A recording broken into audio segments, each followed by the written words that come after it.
नमस्कार दोस्तों, गीतांजलि की काउंसलिंग में आप सबका स्वागत है। आज फिर हम मिल रहे हैं एक इम्पोर्टेंट टॉपिक पर बात करने के लिए। आज का विषय है बच्चों और युवाओं में बढ़ती हुई इंटरनेट एडिक्शन। ये एडिक्शन कैसे हो गई? बच्चों ने, युवाओं ने इंटरनेट के माध्यम का इस्तेमाल किया ज्ञान अर्जित करने के लिए, कुछ संवाद करने के लिए किसी के साथ, कुछ कामकाज करने के लिए, कुछ दिल लगाने के लिए, समय बिताने के लिए।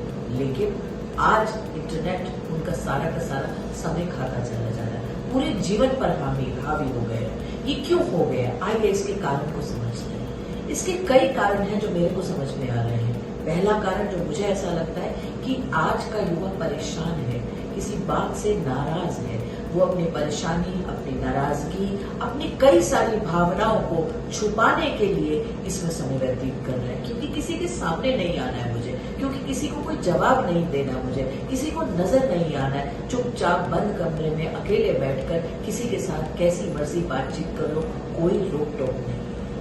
दूसरी वजह जो मेरे दिमाग में आती है वो ये है कि बहुत आसानी से हम कहीं पर भी जा सकते हैं, किसी भी जगह को देख सकते हैं, किसी के साथ भी कनेक्ट हो सकते हैं। ये जो आसानी है जीवन की, जो इंटरनेट हमारे पास लेके आया है, दूर दराज में कहीं भी बैठे हैं लेकिन हम दुनिया के किसी भी कोने से जुड़ सकते हैं। ये जो एक स्वाद है, ये स्वाद बहुत अच्छा लगता है और इस स्वाद को भरपूर लेने का मन करता है।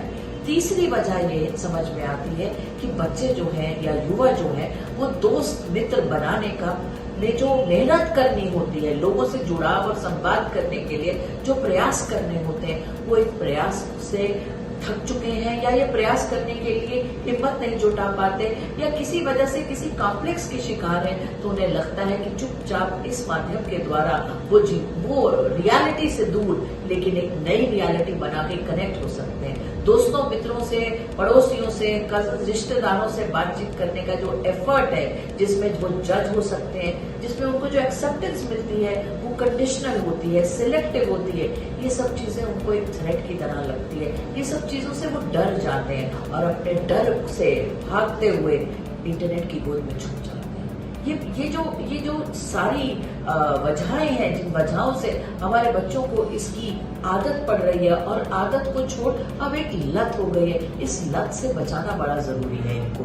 और बचाने के लिए ये बात समझनी और भी जरूरी हो जाती है कि जब ये समय इसके साथ बिताते हैं तो कहीं ना कहीं ब्रेन को एक खुशी का एहसास होता है। और ये जो खुशी जो ब्रेन को मिलती है because of the certain secretion of happy hormones, तो हमारा ब्रेन जो है वो कहता है I want more and more and more. और ये जो मोर एंड मोर की लालसा है वो एक मैग्नेट के आकर्षण की तरह इनको आकर्षित करके रखती है, तभी ये इंटरनेट को छोड़ते नहीं। फिर खेलना है, खेलने के लिए कौन धूप में निकले, कौन सफर करके एक प्लेग्राउंड तक जाए, कौन पसीने में तत्पर हो।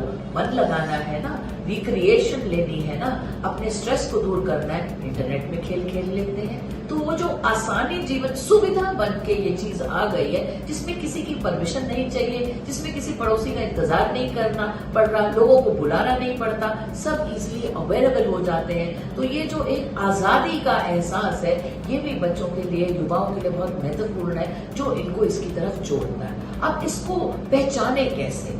युवा और बच्चे जो इससे ग्रस्त हैं, उनके बिहेवियर में बहुत सारी चीजें, बहुत बिहेवियर बदल जाता है। चिड़चिड़ापन बहुत आम देखने को मिलता है, कामों में फोकस नहीं कर पाते, अटेंशन नहीं दे पाते, ध्यान पलटता है, नींद खराब हो जाती है, भूख कम तेज होने लगती है, माता पिता के साथ बैठना नहीं चाहते, लोगों से बातचीत करना उन्हें पसंद नहीं आता, यहाँ तक कि नहाते भी नहीं है कई दिन, लेकिन इन गेम्स में लगे रहते हैं। इंटरनेट में बहुत सारी चीजों में उनका मन लगने लग जाता है।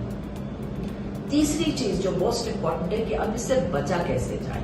इससे बचने के लिए बहुत सारी चीजें कर सकते हैं। आज का युवा और बच्चा पहले ये माने कि मुझे ये प्रॉब्लम है, कहीं ना कहीं सेल्फ रियलाइजेशन बहुत इंपॉर्टेंट है। जिन वजहों से हमने इंटरनेट से दोस्ती की थी, जिन वजहों से हम ये वर्चुअल मीडियम पे गए थे, प्लेटफॉर्म का इस्तेमाल करना शुरू किया था, इतने सारे पोर्टल्स और इतने सारे ऐप, ये मेरी जिंदगी को सही मायने में सुखद नहीं बनाते।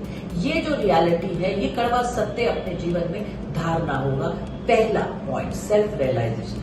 फिर दूसरा पॉइंट आ जाता है अपने आप से ये कहना कि ये मेरे जीवन को जब सुविधाजनक नहीं बना रहा रियलिटी में, हैप्पी नहीं बना रहा, तो मैं इस पे लगा ही क्यों? सवाल करना अपने एसोसिएशन को, why am I doing what I am doing? मैं ये कुछ लोगों को फॉलो करता हूँ, किस लिए करता हूँ? इनको फॉलो करने से मुझे क्या मिलता है? खुशी मिलती है, ज्ञान मिलता है, कोई एडवाइस मिलती है, क्या मिलता है? मतलब अपने बिहेवियर को, अपने डिसीजंस को जितना वो सवाल उठाएंगे उतना ही शायद कहीं ना कहीं उन्हें एक रियलिटी नजर आएगी। तीसरा इंपॉर्टेंट तरीका है डिजिटल ऑडिट करना। आप कितना समय बताते हैं एक मोबाइल पर, ऐप पर, मोबाइल के साथ या किसी भी गैजेट पे? बहुत सारी आजकल एप्स हैं जो आप डाउनलोड कर सकते हैं, जो आपके समय का मूल्यांकन करके आपको बता देगी आपने 204 बार अपने फोन को हाथ लगाया, आप गैजेट पर स्क्रीन टाइम जो है वो आपका 8 घंटे रहा है। तो जब ये रियलिटी हमारे सामने आती है तो कहीं ना कहीं ये शॉक का काम करती है, और ये शॉक जब हमें लगता है तो हम फिर इस शॉक को मानते हुए इस रियलिटी से दूर बदलने के लिए कुछ ना कुछ प्रयास करते हैं। डिजिटल ऑडिट के साथ साथ फिर आप डिजिटल डिटॉक्स कर सकते हैं, डिजिटल फास्टिंग पे जा सकते हैं। आधा घंटा फोन के बिना बैठेंगे, 1 घंटा फोन के बिना बैठेंगे, बेडरूम में फोन नहीं लेके जाऊंगा, फोन को वाइब्रेटर पे भी नहीं, ऑफ करके ड्रॉर में न रखूंगा ताकि मुझे नजर ना आए, फोन को मैं दूसरे कमरे में जाके रख दूंगा। मतलब कुछ ना कुछ प्रयास हम करेंगे। खाने पीने के टाइम पर घर में जब सारा परिवार इकट्ठा हो जाता है तो जो रात्रि का भोज है, दिन का खाना है, इन्हें बिना गैजेट्स के हम खाएंगे। इस तरीके से अगर बच्चे और बड़े अपने आप को नियंत्रण में रखने की कोशिश करेंगे तो जरूर कहीं ना कहीं इस एडिक्शन से बाहर आ सकेंगे। आखिरी में जो बात मैं कहना चाहूंगी, एक मंत्र अपना लीजिए, not now later.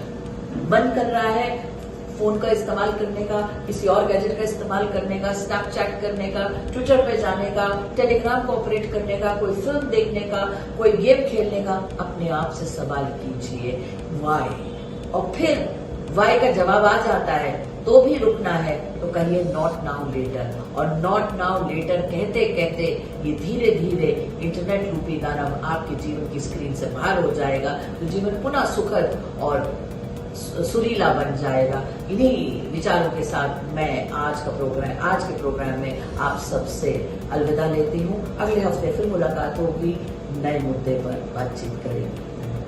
Channel I of truth को सब्सक्राइब कीजिए YouTube पर, इसे फॉलो कीजिए Facebook पर, Instagram पर, Twitter पर और कू पर। हमारे चैनल के बारे में फीडबैक देने के लिए हमें मेल कीजिए ioftruth.6@gmail.com पर।